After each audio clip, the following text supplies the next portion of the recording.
जुनून हो तो दुनिया का ऐसा कौन सा काम है जो किया नहीं जा सकता। दोस्तों, इस दुनिया में कुछ भी इम्पॉसिबल नहीं है। मैंने ऐसे बहुत सारे लोगों का एग्जाम्पल देखा है जिनको लोगों ने ये कहा था कि यार तुम नहीं कर सकते, और उन्होंने ये साबित कर दिया कि वो कर सकते हैं। और ऐसे ही दुनिया को गलत साबित करके एक नई मिसाल पेश करने वाले एक बाप और उनके बेटे की रियल स्टोरी में आपको सुनाना चाहता हूँ। यह बात साल 1870 की है, जब एक अमेरिकन इंजीनियर जॉन रॉबलिंग ने एक ऐसा विचार रखा था जो आज से पहले किसी के माइंड में नहीं आया था। यह विचार एक शानदार ब्रिज का निर्माण करने का था जो दो आइलैंड को एक साथ जोड़ सके। उस टाइम दुनिया भर में ऐसा कोई भी ब्रिज नहीं था जो दो आइलैंड को जोड़ता हो। देखो, कुछ भी असंभव नहीं है। ब्रुकलिन ब्रिज जॉन रॉबलिंग का एक सपना था, और जब दुनिया भर के बहुत इंजीनियरों को बुलाया गया डिस्कस करने के लिए, लेकिन दुनिया भर के तमाम इंजीनियरों ने इसे पागलपन समझकर इनकार कर दिया। जॉन रॉबलिंग ने उन सभी इंजीनियरों से बात की जो उनको जानते हैं, लेकिन कोई भी हेल्प करने के लिए आगे नहीं आया।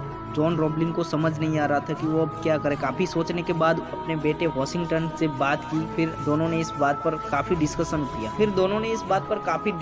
फिर वे दोनों इस बात पर पहुंचे कि वे अपने सपने को जरूर पूरा करेंगे, चाहे इसके लिए कुछ भी करना पड़े। उन्होंने कुछ इंजीनियरों को बुलाया और उन्हें इस मामले पर काम करने के लिए राजी किया कि इस प्रोजेक्ट में कोई नुकसान हुआ तो बाप और बेटा उनकी भरपाई करेंगे। इस बात से एग्री हुए जो इंजीनियर, वो रुक गए और बाकी लोग ये कहकर चले गए कि बाप और बेटा दोनों पागल हो गए हैं, पैसा और समय दोनों बर्बाद कर देंगे। अब ब्रुकलिन ब्रिज के निर्माण का काम शुरू हुए अभी कुछ ही दिन हुए थे कि एक ऐसी घटना घटी कि जिसने सभी का भरोसा ही तोड़ दिया। जॉन रॉबलिंग की अचानक डेथ हो गई।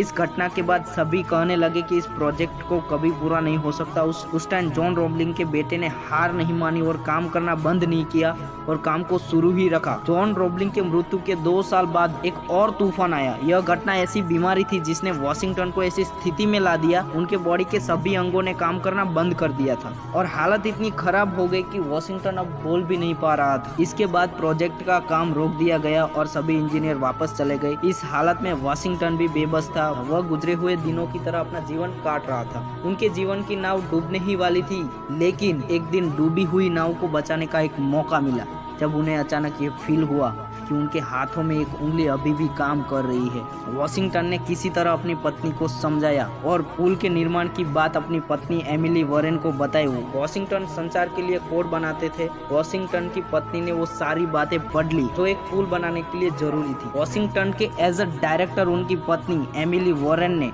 एक बार फिर सभी इंजीनियरों को बुलाकर फिर से काम शुरू करने के लिए कहा। एमिली वॉरेन के अगले 11 साल तक अपने पति के बातों का पालन किया और ब्रुकलिन ब्रिज को बिल्ड किया। फाइनली 24 मई 1883 को वह दिन आया जिसने एक नया इतिहास रच दिया। वॉशिंगटन ने अपनी एक उंगली की मदद से और अपनी पत्नी की मदद से ब्रुकलिन ब्रिज को खड़ा किया, जिसे सब लोग नामुमकिन बोल रहे थे। ऐसे लोग वाकई महान होते हैं। तमाम मुश्किलों के बाद भी वो सब कुछ गलत साबित कर देते हैं। देखो, मैं एक बात बता दूं दोस्तों, आप इस बात को गांठ बांध लेना कि इस दुनिया में कोई भी चीज इम्पॉसिबल नहीं है। हम जो कुछ सोच सकते हैं ना, वो सब कुछ कर सकते हैं, और हम वो सब कुछ सोच सकते हैं जो आज तक हमने कभी नहीं सोचा। दुनिया में असंभव कुछ नहीं है। असंभव बस एक ऐसा शब्द है जो सभी शब्दकोशों में पाया जाता है। नथिंग इज इम्पॉसिबल दोस्तों। देखो, रियल स्टोरी से हमें यही सीखने को मिलता है कि इस दुनिया में कुछ भी असंभव नहीं है।